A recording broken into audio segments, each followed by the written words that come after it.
इस बीच पाकिस्तान के बलूचिस्तान से तेल के टैंकर में विस्फोट का दिल दहला देने वाला एक वीडियो सामने आया। इस वीडियो में तेल के टैंकर में जबरदस्त धमाका हुआ और वो वीडियो आपको दिखाएंगे हम। ये देखिए वीडियो आप देख रहे हैं, तेल के टैंकर में जोरदार धमाका हुआ है।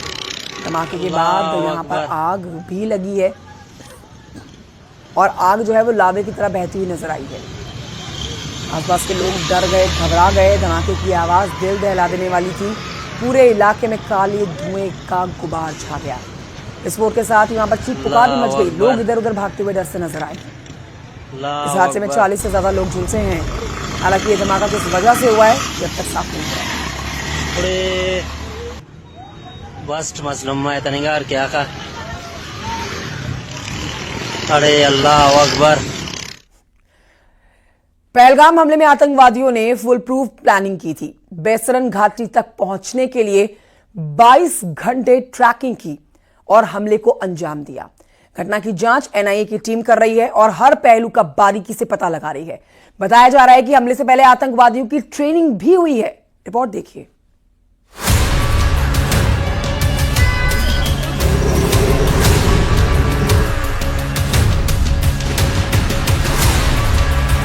जम्मू कश्मीर के पहलगाम की बेसरन घाटी में हुए आतंकी हमले में हर रोज नए खुलासे हो रहे हैं, जिसके बाद सुरक्षा एजेंसियों के हर पहलू की जांच की जा रही है। ये तस्वीरें अनंतनाग की हैं। सुरक्षा बल के जवान पहरेदारी पूरी सख्ती से कर रहे हैं। अनंतनाग में सड़क से लेकर जंगल और आसमान से सर्च ऑपरेशन चलाया जा रहा है। हर आने जाने वाली गाड़ियों की तलाश ली जा रही है। दूर दराज के जंगलों से सर्च ऑपरेशन चलाया जा रहा है। ड्रोन के जरिए भी सर्च ऑपरेशन चल रहा है। सूत्रों की माने तो पहलगाम आतंकी हमले की प्लानिंग पाकिस्तान में बैठे आतंकी संगठन लश्कर-ए-तैयबा के आंकाओं ने की थी। बेसरन घाटी में हमले के लिए आतंकियों को पाकिस्तान में ट्रेनिंग दी गई। जांच से पता चला कि आतंकवादी कोकरनाग के जंगलों से 20-22 घंटे पैदल चलकर आए थे। आतंकियों ने एक लोकल कश्मीरी और एक टूरिस्ट से मोबाइल फोन भी छीने थे। सूत्रों के हवाले से बताया जा रहा है कि हमले में 4 आतंकवादी शामिल थे, जिसमें 3 पाकिस्तानी और एक स्थानीय आदिल ठोकर हुसैन था। एनआईए की टीम फॉरेंसिक एक्सपर्ट्स की मदद से पूरे बेसरन घाटी में सुराग तलाश रही है। जाने की कोशिश करूंगा। ये गेट है उस पार्क का। जब वहां पे अंधाधुंध फायरिंग हुई टूरिस्ट पे, जितने इर्द गिर्द टूरिस्ट थे वो जब भागे तो वो इस कीचड़ में फंस गए। आखिर ये है वो सबूत।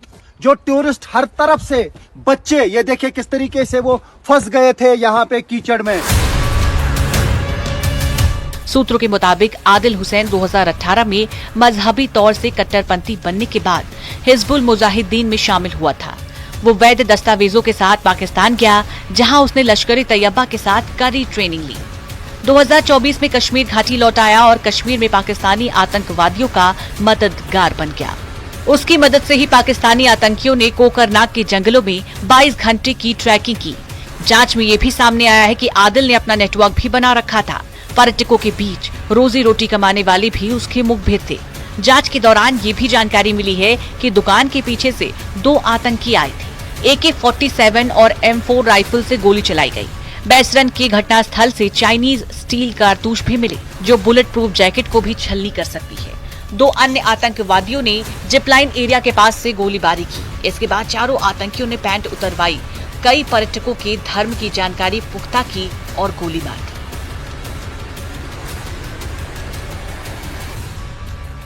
बेसरन घाटी में हमले के लिए बाकायदा पाकिस्तानी आंकाओं ने प्लानिंग की थी। ट्रैकिंग रूट के अलावा सूत्र ये भी बताते हैं कि ड्रोन हमले की साजिश भी रची गई थी, लेकिन वो प्लान फेल हो गया। आतंकी ट्रैकिंग रूट के जरिए पर्यटकों से भरी बेसरन घाटी पहुंचे और हमला कर दिया। फिलहाल एनआईए की टीम हमले से जुड़ी जानकारी जुटा रही है और जांच कर रही है। Bureau report, news 18।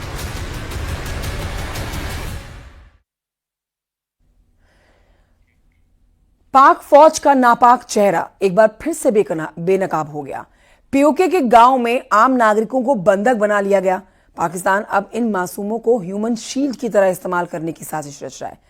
खुफिया रिपोर्ट साफ कहती है कि पाकिस्तान अपनी नाकामियों को छुपाने के लिए इन निर्दोष लोगों की जिंदगियों को दांव पर लगाने की तैयारी कर चुका है।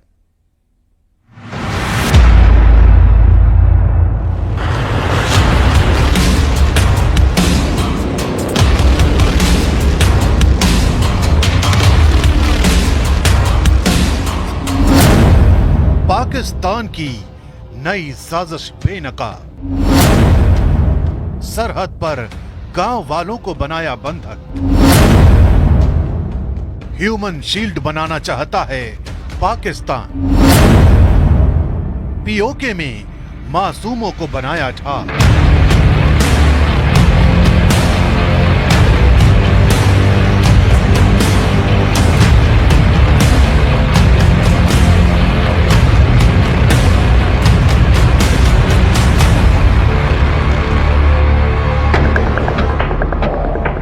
पाकिस्तान के लिए हर गुजरता लम्हा एक नई चुनौती लेकर आ रहा है। इन चुनौतियों के बीच पाकिस्तान की एक और साजिश का पर्दाफाश हुआ है। इस नई साजिश के तहत युद्ध की आशंकाओं ने पाकिस्तान को इस कदर डरा दिया है कि उसने पाकिस्तान अधिकृत कश्मीर के पास के गांवों के लोगों को बंधक बना लिया है। खुफिया रिपोर्ट के मुताबिक भारत के पलटवार की संभावनाओं के चलते पाकिस्तानी सेना ने अपनी तैनाती में भी इजाफा कर दिया है। चौंकाने वाली बात यह है कि पाकिस्तान की सेना ने गांव वालों को बंधक बना लिया है। खबर है कि यहां के कई गांव ऐसे हैं जहां लोग सुरक्षित इलाके की तलाश में अपना गांव छोड़कर जाना चाहते हैं, लेकिन पाकिस्तानी फौज उन्हें जाने नहीं दे रही है। कई गांव की हालात ऐसी ही बताई जा रही है। खुफिया रिपोर्ट के मुताबिक पाकिस्तानी फौज की तरफ से इन गांव के बीचों बीच अपनी नई मोर्टार पोजीशन तैयार की जा रही है। साथ ही कई नए बंकर भी बनाए जा रहे हैं, जबकि आम गांव वालों के लिए बंकर भी नहीं है। पाकिस्तानी सेना पहले भी इस तरह की हरकत कर चुकी है।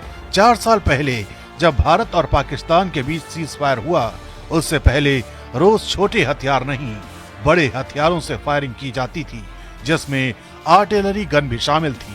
लेकिन भारतीय सेना ने इस तरह से जवाब दिया कि पाकिस्तान को मजबूरन अपनी गन पिट और मोर्टार पोजीशन को गांव के बीच स्थापित करना पड़ा। पाक सेना की साजिश थी कि भारत के पलटवार से गांव के लोगों को नुकसान पहुंचे और फिर अंतर्राष्ट्रीय समुदाय के सामने भारत को बदनाम कर सके। साल 2020 में तो पाकिस्तान ने सीज फायर वायलेशन के सारे रिकॉर्ड तोड़ दिए थे। एक साल में 3500 से ज्यादा बार गोलीबारी की थी। भारत ने उसका माकूल जवाब दिया, लेकिन पाकिस्तान ने ये दावा किया था कि भारतीय सेना ने गांव वालों को निशाना बनाया, जबकि हकीकत ये है कि उसने अपनी गन पिट गांव में ही बनाई थी। जहां से एक फायर आता तो भारत की तरफ से 2 फायर किए जाते। दरअसल लॉन्च पैड कोई स्पेशल इलाका नहीं होता, बल्कि एलओसी के पास 500 से 700 मीटर दूर कोई गांव का घर हो सकता है, जिसे एलओसी पार करने के लिए चुना जाता है। लॉन्च पैड पर भेजे जाने से पहले पाकिस्तान सेना के पोस्ट पर जब आतंकियों को भेजा जाता है तो वहीं पर रहकर आतंकी रेकी करते हैं कि किस जगह से घुसपैठ की जा सकती है।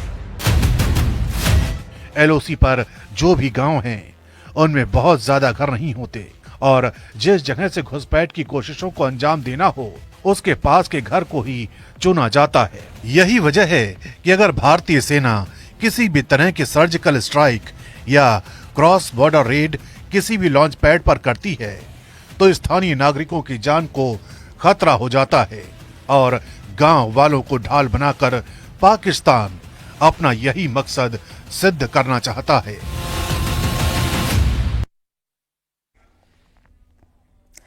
और ये बढ़ते आगे कुछ और खबरें आप तक पहुंचाते हैं। शाहजहांपुर की बात करेंगे, जहां पर पुलिस ने खुद को सचिव बताने वाले एक शातिर नटवर लाल को गिरफ्तार किया है। पुलिस और प्रशासन के आला अधिकारियों को फोन करके शातिर आदेश देता था। आरोपी कई जिलों में एसपी और डीएम को फोन करके कई काम करवा चुका है। खुद को अधिकारी बताने वाला आरोपी खूंखार आरोपी है। शक होने पर अज्ञात आरोपी के खिलाफ थाना सदर बाजार मुकदमा में दर्ज किया गया है और पुलिस ने सर्विलांस और एसओजी की टीम के ज्वाइंट ऑपरेशन के बाद इसको पकड़ा है। फतेहगढ़ करने वाला है और इसके द्वारा मोबाइल फ़ोन से अधिकारियों को फ़ोन किया था उसमें ट्रू कॉलर में मुख्यमंत्री का व्यवस्था अधिकारी बीजेपी ऐसा करके आता था। अपने आप को यही पद दर्शा करके विभिन्न प्रकार के वो डिमांड्स करता था, काम करने को बोलता था। ऐसा ही एक फ़ोन उसके द्वारा मेरे SUG पे भी किया गया था। शंका होने पर उसमें अभियोग पंजीकृत कराया गया एवं आज इसको अरेस्ट किया गया है।